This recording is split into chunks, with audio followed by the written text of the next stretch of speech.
दोस्तों आज हम बात करेंगे प्रेजेंट इंडेफिनिट टेंस के नेगेटिव सेंटेंस की। क्यों? क्योंकि हमने इस सीरीज को स्टार्ट किया है तो इसको अंत भी हमें ही करना है। और इंग्लिश को सीखने के लिए हमारे लिए ग्रामर जो होती है वो बहुत ज़्यादा महत्वपूर्ण होती है। चाहे हम स्पोकन करें, ठीक है, चाहे हम कुछ भी करते हैं इंग्लिश में, तो हमें ग्रामर की बहुत ज़्यादा आवश्यकता होती है। ग्रामर में भी सबसे ज़्यादा जो स्ट्रॉन्ग पार्ट होता है वो होता है टेंस। टेंस की सीरीज स्टार्ट की है तो आज हम बात करते हैं क्या की प्रेजेंट इंडेफिनिट टेंस के नेगेटिव वाक्यों की। ठीक है, मैंने लास्ट वीडियो में आपको बताया था कि मैं 3 चीज़ों पे सबसे ज़्यादा फोकस करता हूँ। पहले हमने बताई थी कि हेल्पिंग वर्ब क्या होती है, सेकंड बताई थी हमने कि वर्ब क्या होती है, और लास्ट में हमने बताया था आइडेंटिफिकेशन यानी पहचान क्या होती है। इन 3 चीज़ों को यदि हमने याद कर लिया तो हमारी सबसे बड़ी दिक्कत दूर हो जाती है। तो हम बात करते हैं प्रेजेंट इंडेफिनिट टेंस के नेगेटिव की। देखिए, नेगेटिव में और अफर्मेटिव में केवल अंतर किस चीज़ का होता है? नहीं का होता है, ठीक है ना। और इसकी जो हेल्पिंग वर्ब होती है मेरे बच्चों वो होती है डू अथवा डस। यानी यहाँ कंफ्यूजन ये भी बनता है कि सर डू हम किसके साथ लगाएं और डस किसके साथ लगाएं। तो लास्ट वीडियो में हमने बात की थी कि जितने भी एक वचन कर्ता होते हैं यानी सिंगुलर सब्जेक्ट होते हैं उनके साथ हम लगाते हैं डस, और जितने भी प्लूरल सब्जेक्ट होते हैं उनके साथ हम लगाते हैं डू।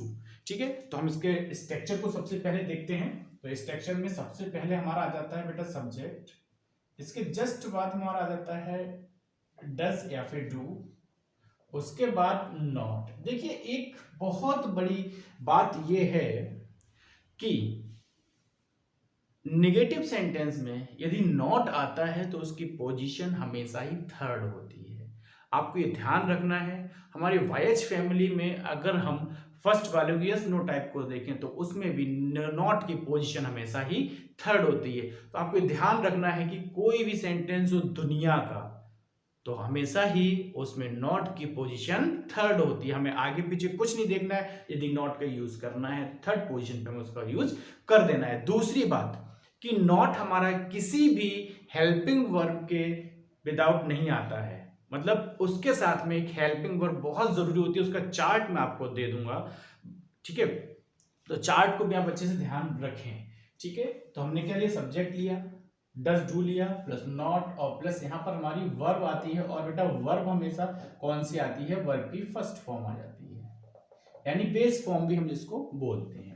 इसके जस्ट बाद हमारा आता है ऑब्जेक्ट, और ऑब्जेक्ट के बाद में आता है other word. Then full stop का यूज हम यहाँ पर कर लेते हैं। तो मेरे बच्चों, मैं फिर से एक बार आपको रिमाइंड कराऊंगा कि हम डस का प्रयोग किसके साथ करते हैं और हम डू का प्रयोग किसके साथ करते हैं, लेकिन उससे पहले हम कुछ एग्जांपल्स को सीखेंगे। और एग्जांपल्स को सीखने से पहले मैं आपको ये बताना चाहता हूं कि हम इंडियंस हैं और हमको यदि अंग्रेजी बोलनी है और हमें अंग्रेजी में अपना फ्यूचर तलाश करना है तो हमें क्या करना है कि हमें ग्रामर को बहुत अच्छे से करना है। ठीक है, हम लोगों की दिक्कत ये होती है कि हम लोग कुछ क्षेत्रीय भाषाएं होती हैं और हमारी मातृभाषा होती है हिंदी। तो हिंदी में हम किसी भी सेंटेंस को सोचते हैं, सबसे पहले सोचते हैं और सोचने के बाद ही हम उसको तुरंत माइंड में कन्वर्ट कर देते हैं। तो वहां पर जब हम माइंड में कन्वर्ट करते हैं तो ग्रामेटिकल मिस्टेक होने के बहुत ज़्यादा चांसेस रहते हैं। तो इसीलिए आपको टेंसेस को बहुत ही आसानी से और बहुत ही अच्छी तरीके से सीखना है। इसीलिए मैं स्टेप बाय स्टेप एक एक वीडियो करके आपको लेकर के चल रहा हूं। तो आइए हम कुछ एग्जांपल्स के द्वारा इसको सीखते हैं। ठीक है, एग्जांपल मैं ले लेता हूं यहां पर कि वह खाना नहीं खाता है। देखिए, एक चीज मैं और यहां पर आपको शो करना चाहूंगा, बताऊंगा, उसको भी आप ध्यान से देखिएगा। मैं तुम्हें अंग्रेजी नहीं पढ़ाता हूं। नेक्स्ट लेते हैं,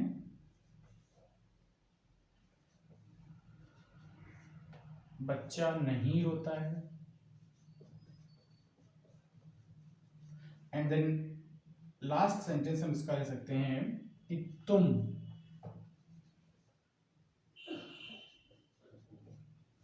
यहां नहीं खेलते हो। देखिए, अफर्मेटिव सेंटेंस में और नेगेटिव सेंटेंस में कुछ समानता है। वो समानता क्या है कोई भी टेंस है, चाहे उसका अफर्मेटिव हो, चाहे उसका नेगेटिव हो, चाहे उसका इंटेरोगेटिव हो, यदि हम लास्ट से देखते हैं तो उसकी जो पहचान होती है वो सेम होती है। कभी भी ऐसा नहीं होता है कि प्रेजेंट इंडेफिनिट टेंस में अफर्मेटिव की पहचान कुछ और होगी, ठीक है, नेगेटिव की कुछ और होगी और इंटेरोगेटिव की कुछ और होगी। ऐसा बिल्कुल भी किसी भी कीमत पर नहीं होता है। तो आप अगर प्रेजेंट इंडेफिनिट टेंस को सीख रहे हैं तो आपको माइंड में ये चीज बिल्कुल फिक्स कर लेनी है कि उसकी पहचान होती है ता है, ती है, ते है, ठीक है ना। चलिए अब हम एग्जांपल्स के द्वारा इसको सीखते हैं। देखिए, वह खाना नहीं खाता है, हमें सबसे पहले बच्चा लेना है सब्जेक्ट, और सब्जेक्ट हमारे क्या है, वह। भाई वह सब्जेक्ट के बारे में मैंने आपको डिटेल में बताया है कि किसी भी कार्य को करने वाला हमारा सब्जेक्ट कहलाता है। सब्जेक्ट मतलब कि वह खाना नहीं खाता है। खाना कौन नहीं खाता है भाई, वह, ठीक है ना। काम कौन नहीं करता है, वह। तो वह हमारा क्या हो गया, सब्जेक्ट हो गया, राइट। ही। अब हमें यूज करना है डज का या फिर डू का। तो बेटा हम यहां पर यूज करेंगे डज का। क्यों करेंगे, क्योंकि ही हमारा एक वचन कर्ता में आता है और उसको मैं नोट करके भी नोट डाउन भी करा दूंगा, आप स्क्रीनशॉट भी उसका ले सकते हैं, ठीक है। He does. और मैंने जैसा कि आपको बताया कि नॉट की पोजीशन हमेशा ही थर्ड होती है, तो ये आपको विशेष तरीके से ध्यान रखना है। अभी आपको कोई भी दिक्कत होने वाली नहीं है, लेकिन जैसे जैसे हम आगे बढ़ेंगे परफेक्ट कॉन्टिन्यूअस पर जब हम पहुंचेंगे तो वहां हमारी दिक्कतें ये स्टार्ट हो जाती हैं। हमारी समझ में ये नहीं आता है कि हम नॉट कहां पर लगाएं। तो इसीलिए कभी भी यदि नॉट देखें आप तो उसकी पोजीशन को आप हमेशा थर्ड रखते हैं, राइट, ठीक है। He does not. अब बेटा वर्ब क्या है, जैसे मैंने लास्ट वीडियो में आपको बताया था कि जो पहचान होती है इससे पहले क्या होता है, वो हमारी वर्ब होती है। क्या लगा है इसमें, खा। और मैंने स्पेशली आपको बताया कि उसमें हम ना, नी या फिर ने किसी का एक यूज कर देते हैं तो हमारा बन जाता है वर्ब। तो खा का मतलब होता है खाना, और खाने का मतलब क्या होता है, ईट। तो ही डज नॉट ईट, और बचा क्या, द फूड। आई होप आपके अच्छे से समझ में आया होगा, ठीक है। मैं तुम्हें अंग्रेजी नहीं पढ़ाता हूं। देखिए मैं सब्जेक्ट की अगर हम बात करें तो भैया मैं काम नहीं कर रहा हूं ना, मैं तुम्हें नहीं पढ़ा रहा हूं ना। अगर हम जोर दे रहे हैं तो सब्जेक्ट हमारा क्या निकल के आ रहा है, मैं का मतलब होता है आई, और आई हमारा क्या आता है, प्लूरल में आ जाता है, ठीक है। तो आई डू, और नॉट की पोजीशन जैसा मैंने आपको बताया थर्ड पोजीशन। तो आई डू नॉट, पढ़ाना। वर्ब क्या होती है, आपको ध्यान दीजिए, कभी कभी कुछ सेंटेंसेस में हमारी दो वर्ड्स हो जाती हैं, जैसे कि वह मैदान में खेलने नहीं जाता है। कुछ और सेंटेंस भी हम ले लेंगे, अभी मैं आपको अच्छे से बताऊंगा, ठीक है। तो वहां हमें कंफ्यूजन पैदा हो जाता है। तो कंफ्यूजन को दूर करने के लिए जो वर्ब होती है वो कौन सी होती है, मेन वर्ब हमारी होती है जो पहचान के साथ में जुड़ी होती है, यानी पढ़ा। तो पढ़ा का मतलब क्या, पढ़ाना। पढ़ाने की होती है टीच। आपको ध्यान देना, आई डू नॉट टीच, और तुम्हें की होती है यू, और बचा क्या हमारा बेटा लास्ट में, इंग्लिश, राइट। कभी भी आप इंग्लिश के साथ में दा का यूज ना करें, ठीक है। You just teach you the English कभी भी ना यूज करें, क्योंकि दा का यूज करने से किसी लैंग्वेज के से पहले दा का यूज करने से वहां के लोगों की पहचान होती है, राइट। ये मैं आपको डिटेल में बताऊंगा जब मैं आपको आर्टिकल पढ़ाऊंगा, ठीक है। बच्चा नहीं रोता है, तो बच्चे के लिए हम यूज करते हैं चाइल्ड। भाई यहां पर नहीं रोता है मतलब एक है, ठीक है ना। तो एक के लिए हम यूज करेंगे डज। मैं आपको बता चुका हूं कि जो भी एक वचन करता होते हैं उनके साथ हम यूज करते हैं डज का। तो द चाइल्ड डज और नॉट, ठीक है। और रोने के लिए हम यूज करते हैं बी। बच्चों यहां पर आपको एक चीज ध्यान देने वाली बात है, आप कहेंगे सर यहाँ तो नॉट हमारा फोर्थ पोजीशन पे है, लेकिन मेरे बच्चा ऐसा बिल्कुल भी नहीं। यहाँ पर पूरा जो सब्जेक्ट है वो क्या है, द चाइल्ड है। द अलग नहीं है और चाइल्ड अलग नहीं है, ये दोनों क्या है, एक है, ठीक है ना। तो ये भी हमें ध्यान रखना है, ठीक है। तुम यहाँ नहीं खेलते हो, तुम के लिए बच्चा हम यूज करते हैं यू, और यू हमारा लास्ट वीडियो में बताया बहुवचन करता होते हैं तो उनके साथ हम यूज करते हैं डू का।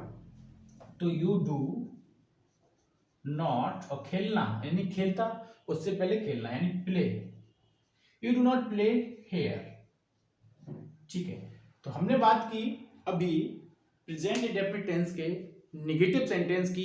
अब मैं आपके कंफ्यूजन दूर कर देता हूं कि डू और डज किसके साथ यूज करते हैं। तो आपको ध्यान देना है, आपका स्क्रीनशॉट ले लें आप इसको और अच्छे अच्छे नोट्स बनाएं। तो मैं फिर से एक बार ले रहा हूं नोट नंबर 1 कि ही,